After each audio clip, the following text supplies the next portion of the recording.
हाय मेरोज। तो आज मैं एक्सप्लेन करने वाली हूँ CH कूले का concept the looking glass self.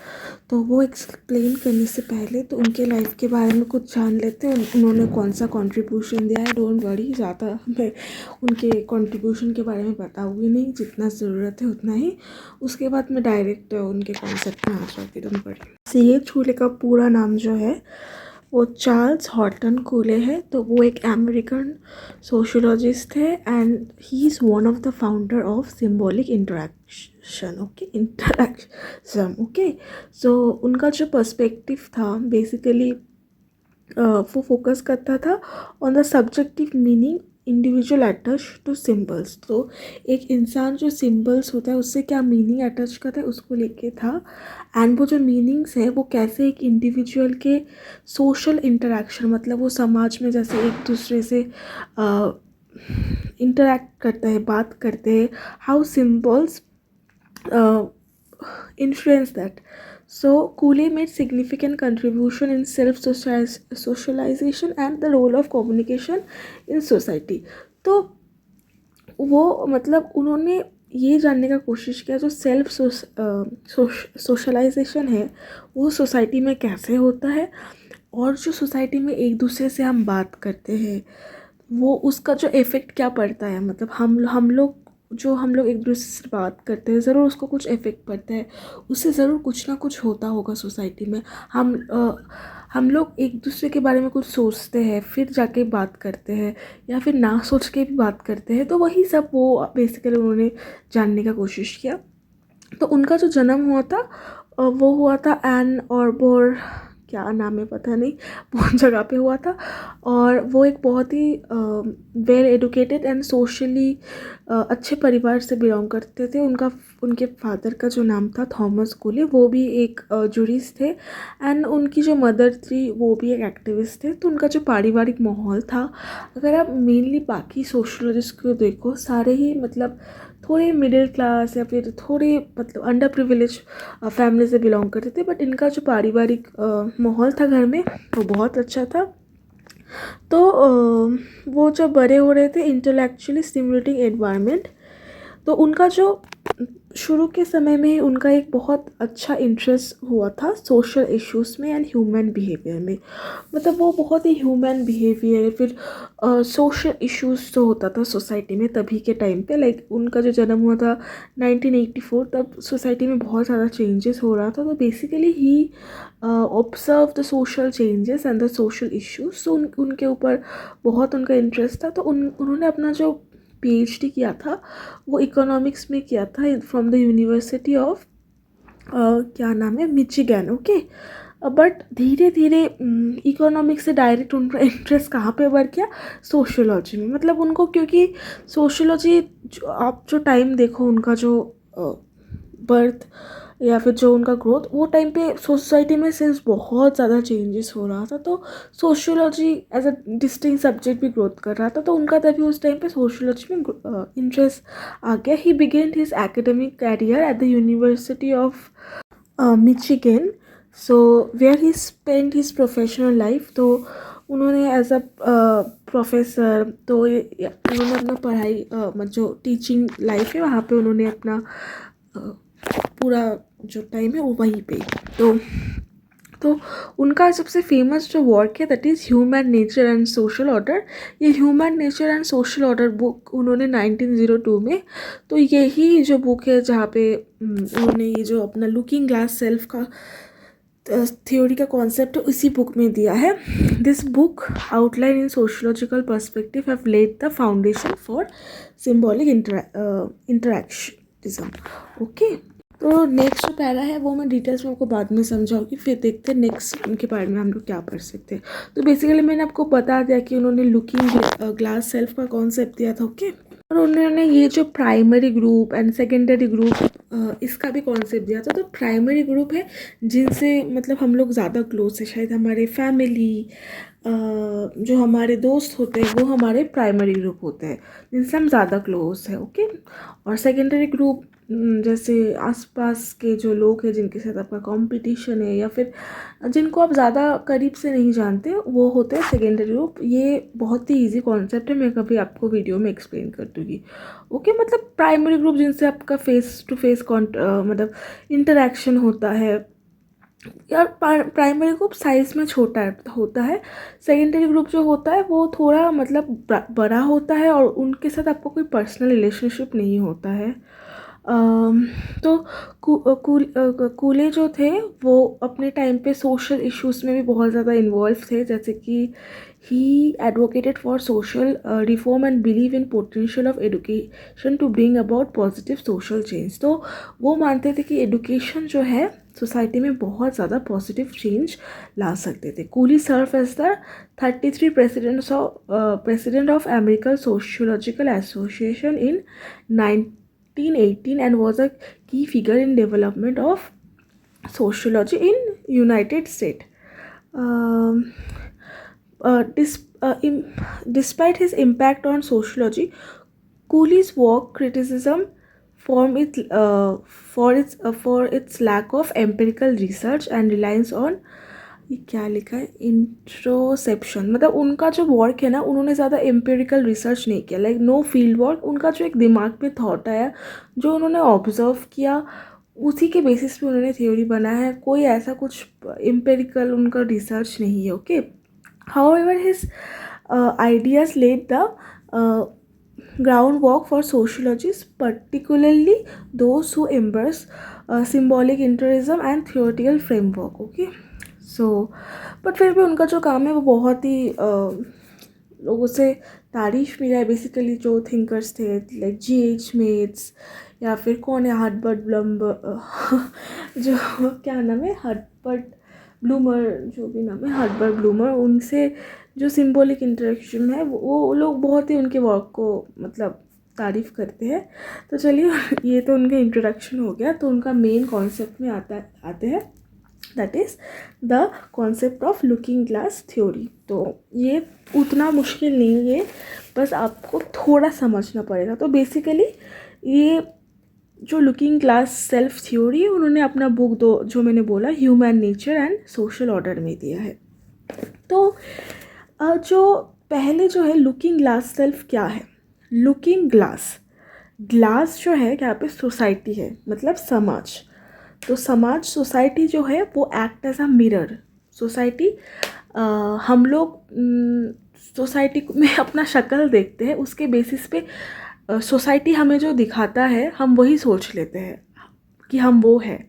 मतलब सोचो, सोसाइटी तो मिरर है। मिरर में अगर हम लोग देख रहे हैं, हम लोग को लग रहा है कि सोसाइटी हम लोग के बारे में सोचता है कि हम लोग खूबसूरत दिखते, तो मतलब हम लोग सोचने लगते हैं कि हम लोग खूबसूरत हैं, भले हम लोग बहुत ख़राब दिखते हैं, बट सोसाइटी क्योंकि हम लोग को दिखा रहा है मिरर के थ्रू कि हम सुंदर दिखते हैं, तो हम लोग मानने लगते हैं तो हम सुंदर हैं।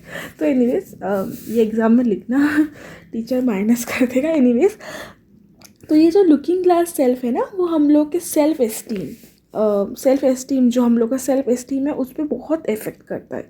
अगर जो सोसाइटी है उसमें हम लोग पॉजिटिव, या फिर जो लुकिंग ग्लास सेल्फ है वो हम लोग को पॉजिटिव इम्पैक्ट देता है, तो हम लोग को जो सेल्फ एस्टीम या फिर सेल्फ कॉन्फिडेंस, सेल्फ बिलीव अपने ऊपर, वो बहुत ज़्यादा इंक्रीज़ होता है। और अगर वो हम लोग को नेगेटिव दिखाता है, तो कहीं ना कहीं हम लोगों का जो सेल्फ एस्टीम है वो डिक्रीज़ हो जाता है। तो एक इंसान का थॉट्स, उसका जो सोचना, उसका जो फीलिंग्स अपने आप के ऊपर, वो सब कुछ बेस्ड है किसके ऊपर, कि अदर्स हम लोग के बारे में क्या सोचते हैं। तो अदर्स मतलब कौन, सोसाइटी में जो लोग हैं वो हम लोग के बारे में क्या सोचते हैं, उसके बेसिस पे हमारा जो सोच, हम लोग क्या करते हैं, हम लोग का एक्शन भी उसी के बेसिस पे डिसाइड होता है। बेसिकली उनका जो वो ना human, he wanted to understand human identity and interaction. Okay, तो societal change and psychological change influence. Okay, तो इनका जो थ्योरी है ना, वो सोशियोलॉजिस्ट ने, साइकोलॉजिस्ट ने बहुत ज़्यादा तारीफ़ किया था उनके थ्योरी को। तो वो बोलते हैं जो आपका लुकिंग ग्लास सेल्फ है, या फिर जो एक थ्योरी है, वो एकदम बचपन से, बचपन से जब से आपको समझ में आता है, जब आप इंटरेक्ट करते हो, आप में दिमाग डेवलपमेंट होता है आप में, तब से ये प्रोसेस स्टार्ट होता है। और ये प्रोसेस कभी एंड नहीं होता, ये लाइफ लॉन्ग प्रोसेस है। शायद एक न्यूबॉर्न बच्चे में ना हो, क्योंकि न्यूबॉर्न बच्चे में उतना समझ नहीं होता है कि सोसाइटी के बारे में, कि लोग आपके बारे में उतना समझ नहीं होता है। But the moment you start interacting, socialising, तब से ये प्रोसेस स्टार्ट होता है। एंड ये कब तक चलता है? जब तक आप मर ना जाते हो। तो सोशलाइजेशन बहुत इंपॉर्टेंट रोल प्ले करता है। सोशलाइजेशन क्या है मैं कभी दूसरे वीडियो में बदलूँगी। तो he says our self concept is not solely an internal process but is deeply intertwined with our outer social environment। तो हम लोग का जो सेल्फ कॉन्सेप्ट है, हम लोग जो सेल्फ अपने आप को जो मानते हैं, वो ऐसा नहीं कि हम लोग खुद से मानते हैं, इंटरनल अपने आप से मानते हैं, बिल्कुल ऐसा नहीं है। सोसाइटी का जो एनवायरनमेंट है, जो समाज है, उसका बेसिस में हम लोग अपने आप को बनाते हैं। ओके, सेल्फ को बनाते हैं। फैमिली, पीयर ग्रुप, जैसे मैंने बोला है, उन्होंने कॉन्सेप्ट दिया है ग्रुप्स का, primary group and secondary group. तो ये जो ग्रुप्स है, हम लोग का जो फैमिली है, जो पीयर्स है, ये भी बहुत ज़्यादा इंपॉर्टेंट रोल प्ले करते हैं, क्योंकि कहीं ना कहीं वो भी हम लोग का सेल्फ या फिर वो डेवलप करने में हेल्प करते हैं।